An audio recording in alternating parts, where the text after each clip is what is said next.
Nosotros chegamos á construcción de barcos, primeiro pasamos polos astilleros, despois houve que pasar ao servicio militar, de 2 anos de servicio militar, e despois ao volver, volvín outra vez polos astilleros de César Beltrán Ares. Con César Beltrán Ares estuve desde o ano 73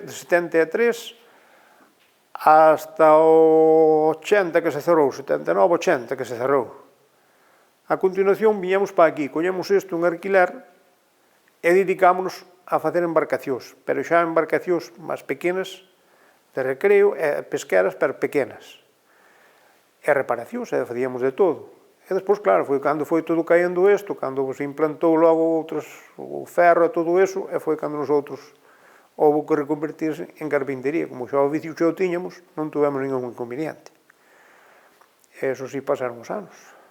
Nosotros os barcos grandes, nos astilleros facíanse, no astillero de, por exemplo, en Santiago, pois facíanse sobre 2 barcos todos os anos. Aquí con César Beltrán, como se facían reparacións, pois facíanse menos barcos, porque tamén se reparaba moito barco, había carro varadero, tiñan 2 vías, e había que reparar moito barco. Entón, por iso facíanse menos barcos, pero tamén se facían. Houve barcos aí no astillero feito, moi bons barcos. Fixera o museo do que está en Burela, fixera o César Beltrán no ano 68. E despois, nosotros para aquí, ao cerrarse aquilo, viñemos para aquí e formamos unha sociedade entre o meu compañeiro. E seguimos facendo as embarcacións, porque naquela era o que había. De tipo, pero xa máis ben pequenas, hasta 10 metros, facíamos embarcacións dese tipo, pequenas xa para tramallos e cousas así, embarcacións pequenas. Porque non había moita salida dos barcos, porque xa empezou a facer traballar no aceiro, e entón nosotros, pois, quedamos un pouco desfasados. Foise quedando a madeira, foise quedando desfasada, non foi aquí solo, foi, eu conozo astilleros por aí adiante, foise quedando bastante desfasado a madeira. E despois, claro, houve que cambiar, había que seguir traballando, e cambiamos a carpintería de obra, todo tipo de carpintería mueble, a medida, todo o que houbera. Era como non tiñamos inconveniente ningún, pois seguimos, e levamos desde o ano 80, pois, hasta hai 5 anos, me retirei. Para os barcos, para empezar un barco, sempre as quillas aquí solíanse meter sempre de eucalipto.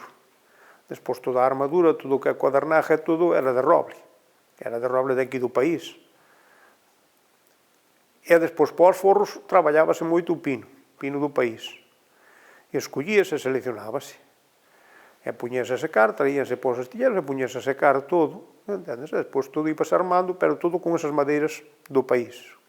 Aquí, pasou uns anos, despois xa vou empezar a madeira de fora, a pinotea, pero máis ben para os forros dos barcos. Empezouse a vir a pinotea, viña en vigas, había que serrala, facer tabla, e despois era o que se iba metendo. Despois xa, a mí xa non me coincideu, facer os barcos en madeira de iroco e desas madeiras xa non me coincideu.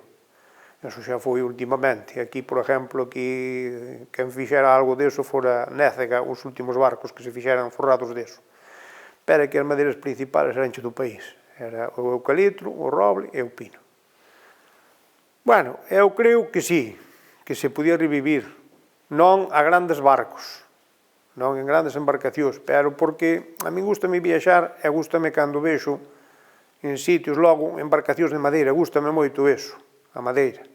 E vexo que hai sitios, por exemplo, tras Italia, que conserva bastante a tradición dos barcos de madeira, entendes? E moitos sitios que eu conozo, ainda hai tradición deso, pero aquí, claro, aquí foi outra evolución máis grande. Eso é o que vexo, pero eu creo que xa volver, non daquela maneira, porque antes daquela nos astilleros había moita xente.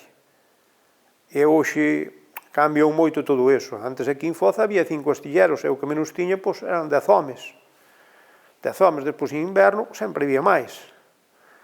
Pero eu creo que para min que a volver, pero con bastante dificultades, pero a volver. Agora hai outros medios para traballar, hai outras cousas, porque antes poucas cousas había. Eu acordo-me de estar en algún astillero e había un cipillo eléctrico, e había un taladro.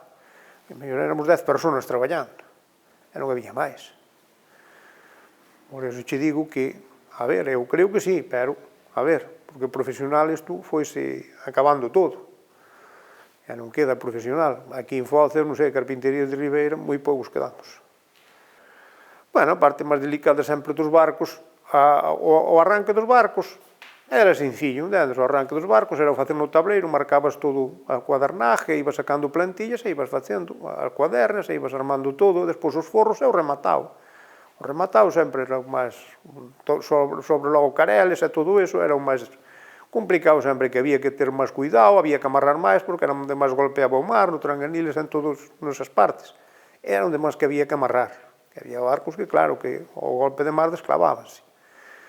Pero iso era o máis difícil. Amarrando ben un barco de madeira non tiña problema ningún, porque eu conocín barcos de madeira que están aí, estuveron aí, conozo algún que debe ter traballando, pois hai un en Ribadeo que debe ter 45 anos traballando, e sigue traballando.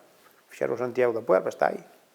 E ben ves como está o de Burela, o que se fixo no ano 68 aí con César, un barco que está ben cuidado, ben conservado, era un barco moi bon, e ben feito, ben construído.